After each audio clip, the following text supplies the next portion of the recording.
Running Sentences presents a bonus episode short story, Christmas Cheer.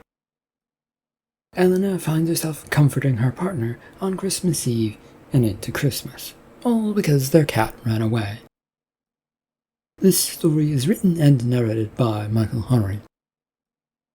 It is a work of fiction, so any names, characters, businesses, events, and situations within this story are products of the author's imagination.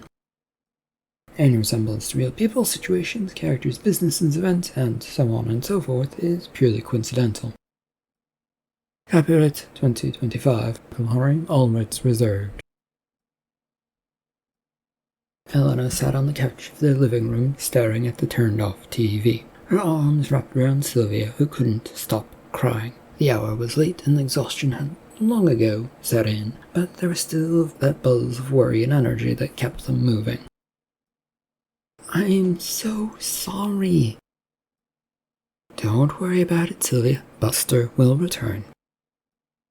What if he doesn't? I'll feel terrible that he managed to slip out the front door because I wasn't paying attention.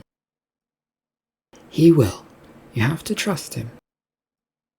Trust? Trust a cat who likes to run in front of our legs and trip us up so that he can get pets? Elena felt the smile coming to her face at the thought of Buster doing his usual tricks, and that slid into her imagination. If there was one thing that cat was great at, it was causing mayhem. He can be a handful, but we love him for that. Mostly love, Elena. Sure, but it is love, and he will be back, mostly because he knows where he gets fed and isn't that much of a hunter. Sylvia was wiggling her way free of Elena's hand so that she could face her on the couch. Not fighting the effort, she let her hands drop away so that both were more comfortable. How can you be so calm? He doesn't know how to hunt. He could get hit by a car. He's terrified of cars, Sylvia. All the more reason to be afraid. He'll freeze up when he sees a car and not know what to do. Then boom, the car takes out one of his 9 lives, or all that he has, or all of them, or whatever. He's smart enough to know better. No, you can't be sure of that. Elena let out a sigh and reached out her hand to rub Sylvia's shoulder.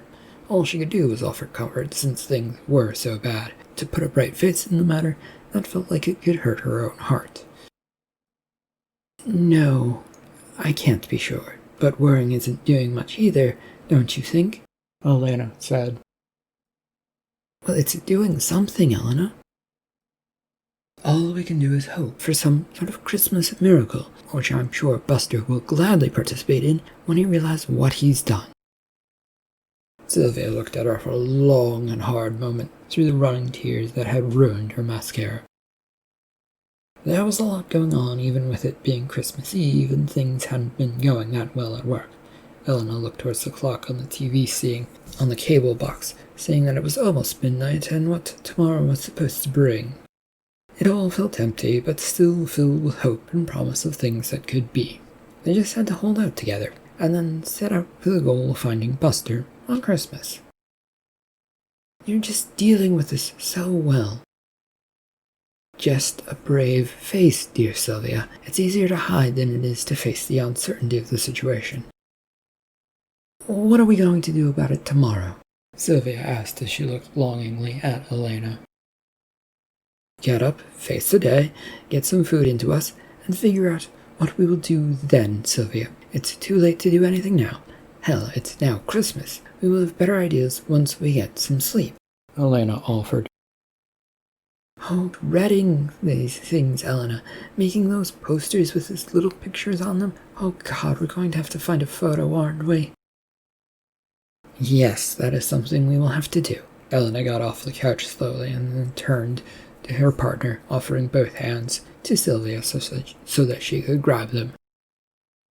I'm so worried that I won't be able to get to sleep. All I'll be able to think about is poor little Buster. He's a bit of an idiot, a smart one, but still an idiot, Sylvia said. Come on, it's time for bed, Sylvia. Pushing and worrying about this won't help.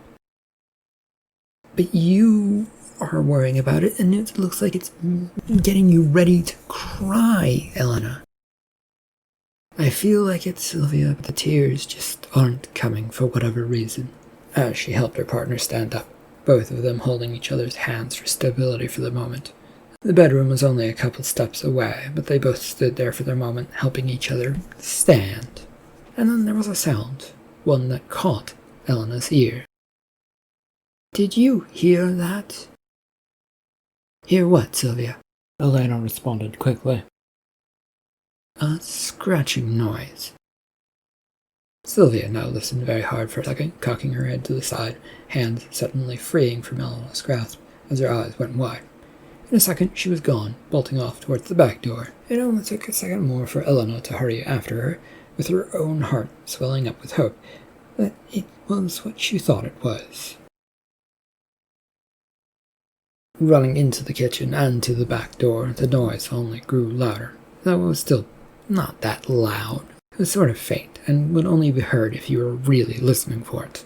The noise of footsteps, though, did make the sort of scratch noise pick up a lot. Buster, is that you?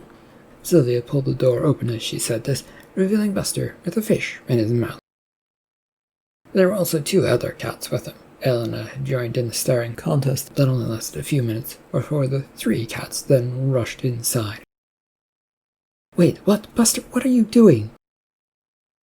Elena's protests were unheard, or Buster didn't really care as he and his fellow cats vanished into the apartment.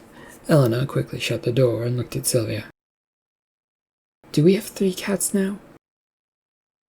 No, we don't, Sylvia. They probably are from the neighborhood, but it will wait for tomorrow. Too much going on, and I'm just happy that Buster is finally back. Me too. The 2 then headed to their bedrooms, arms around one another. The cats were somewhere, meowing to one another off in the distance. It all worked out, and now we get to help spread some Christmas cheer tomorrow with trying to find out where those other 2 gremlin cats came from and return them home. Sylvia let out a snicker of a laugh to Elena's words as the door to their bedroom quietly shut. End of the bonus episode short story, Christmas Cheer. Thank you for listening.